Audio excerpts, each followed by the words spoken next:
प्रसाद निष्ठ हो और हृदय से आराध्य देव के प्रति समर्पित हो, कोई चिंता की बात नहीं। प्रार्थना है, जीवन में उतार चढ़ाव आता रहता है, जीवन में विपत्ति संपत्ति के योग बनते रहते हैं, जीवन में मिलन बिछुड़न के योग बनते रहते हैं, समीपता दूरी का योग बनता रहता है, लेकिन हमारी अनन्यता, हमारी निष्ठा में फर्क नहीं तो निश्चित निश्चित वो वस्तु प्राप्त होगी जो किसी साधना से नहीं होती। कभी कभी ऐसा भी अनुभव होता है कि प्रभु हैं भी कि नहीं है, कभी कभी ऐसा भी अनुभव होता है कि इतना भजन किया, उसका क्या लाभ मिला, बार बार विपत्ति, बार बार समस्याएं, बार बार तिरस्कार, अपमान। ये धूल भरी आंधी माया की है।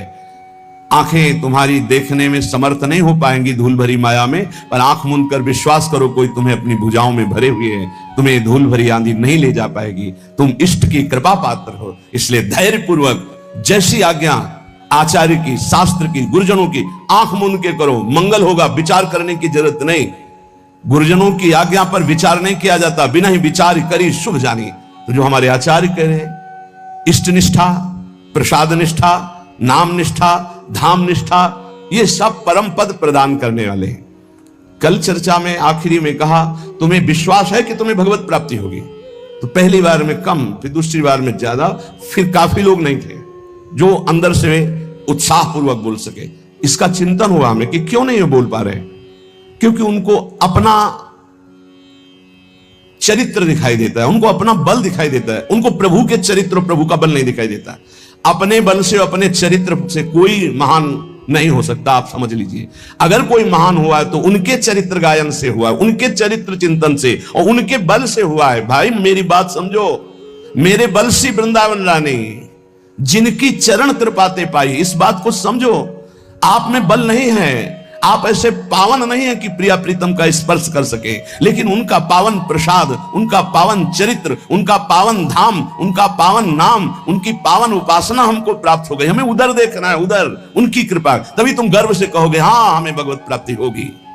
नहीं तो तुम ऐसे निराश हो जाओगे, उदास हो जाओगे। हाँ ये तो बचपन से लगे इसलिए कह रहे हैं कि हमें भगवत, मुझे कहाँ होंगी, मैं तो विषयों में फंसा हूं। नहीं नहीं नहीं, बार बार आपका उत्साह बढ़ाने के लिए कह रहे हैं हम। सोचो तुम्हें भगवत प्राप्ति हो जाएगी, क्योंकि तुम प्रसाद भोक्ता हो, तुम नाम जापक हो, तुम भगवत शरणागत हो, तुम धाम में बैठे हो। विश्वास करो, बिल्कुल सरल उदाहरण, इसको केवल दिमाग में बैठा लो। दो महात्मा भजन कर रहे थे, एक बट वृक्ष के नीचे, एक पीपल वृक्ष के नीचे। नारद जी निकले तो बट वृक्ष वाले ने साष्टांग दंडवत किया, महाराज आप तो कभी कभी भगवान वैकुंठनाथ के समीप जाते, मैं उनका दास हूं, कभी स्मृति दिलाना और पूछना कि अमुक जगह बट वृक्ष के नीचे जो महात्मा भजन करते हैं उनको आप कब दर्शन दोगे। ठीक ऐसा ही प्रश्न पीपल वृक्ष के नीचे भजन करने वाले महात्मा ने किया। देवर्षि नारद जी कुछ समय बाद वैकुंठ के दर्शन करके, वैकुंठनाथ से संभाषण करके वापस लौटे तो पहले पीपल वाले मिले, देखते ही साष्टांग दंडवत किया। इतने में बटवृक्ष वाले महात्मा ने भी देखा, समीप आ गए। दोनों ने एक साथ पूछा भगवान ने क्या कहा? तो बटवृक्ष वाले की तरफ देखा और कहा तुम्हें भगवान इसी जन्म में मिलेंगे। पीपल वृक्ष वाले महात्मा से कहा कि तुम्हें भगवान ने कहा है कि जितने पीपल के पत्ते इतनी बार जन्म लेना पड़ेगा तब तुम्हें भगवत साक्षात्कार होगा। वो नाच पड़े, बटवृक्ष वाले नहीं नाचे, पीपल वृक्ष वाले नाच पड़े, रोने लगे और कहा भगवान मुझे जानते कि मैं उनका भजन कर रहा हूं, भगवान मुझे जानते। इतना आनंद मगन हुए, इतना आर्त भाव से, हे करुणा वरुणालय, हे मेरे प्रीतम। वहीं भगवान प्रकट हो गए। उसी क्षण भगवान ने सबसे पहले हृदय से लगाया पीपल वृक्ष वाले महात्मा को। देवर्षि नारद जी ने प्रभु से कहा आपने हमें झूठा साबित कर दिया। क्यों? आप ही की खबर तो बता रहे थे, आपने कहा था पीपल पत्ते वाले को, जो पीपल जितने पत्ते उतना जन्म लेना पड़ेगा, और आप तो अभी दर्शन दे दिए। इनको बोले थे इसी जन्म में, तो चलो इसी जन्म में, समय तो निश्चित नहीं किया था, इनका तो सही हो गया, और इनके लिए आपने कहा था तो झूठा हो गया। बोले जो कई जन्म में भाव आना था, जैसे भजन कर रहे थे, वो भाव अभी आ गया, इसलिए अभी मिल गए, पूरा हो गया। आप समझो इस दृष्टांत से यदि हम उत्साह संपन्न हो जाए, मुझे भगवान मिलेंगे, इसी जन्म में प्रिया प्रीतम मिलेंगे, निश्चित मिलेंगे। सोचने में क्या जाता है? बोले सोचने से हो जाएगा। इस सिद्ध पुरुष लाल स्वामी हमें गंगा किनारे एक मिले थे, जिनकी खेचरी मुद्रा सिद्ध थी। रात्रि में 10 बजे जब उनसे मिलने के लिए टाइम मिला, उन्होंने टाइम दिया, गए। अकेले थे वो, सदैव एकांत साधन में लगे रहते थे।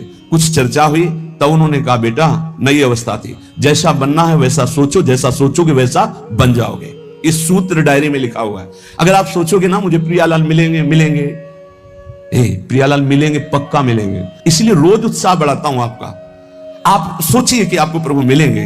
देखो धाम की इतनी कृपा है, प्रभु मिलेंगे आपको। नाम की इतनी कृपा है, प्रभु मिलेंगे। अरे कुछ नहीं, हमारी स्वामी जी बड़े करुणामयी, युगल सरकार मिलेंगे। ये बार बार आपके दिमाग में हम डाल रहे हैं, उत्साह वर्धन कर रहे हैं कि आपकी सोच में आने लगे कि वैसे तो हमारा उत्साह नहीं, लेकिन संत कह रहे हैं, गुरुजन कह रहे हैं, शास्त्र कह रहे हैं, तो हम मिल जाएंगे, हमको भी मिल जाएंगे, निश्चित प्रभु मिल जाएंगे। बस ये बात आना महामंगल शुरुआत हो गई। ये बात आना महामंगल की नींव पड़ गई। हमारी बात मान लो। अरे बोले कल सोचने से प्रभु मिल जाए, पक्का केवल सोचने से मिल जाएंगे। पुत्र के बहाने नारायण तो परम पद मिल गया, आप धोखे में मत रहिए।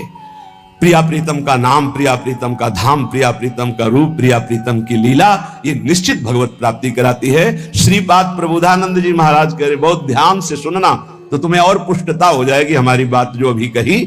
कह रहे कि राधा कृष्ण विचित्र मनमथ कला नंदा चमत्कुर्वते यस्मिन् सौख्य चमत्कृति परतरा यत्र दीक्षादितः तद्वंदे मम कारतोद्भुततमाद् यस्याद्भुतानुक्षणोल्लासाः श्रीवनराजसीम सुमहाभावं तमेव स्तुमः।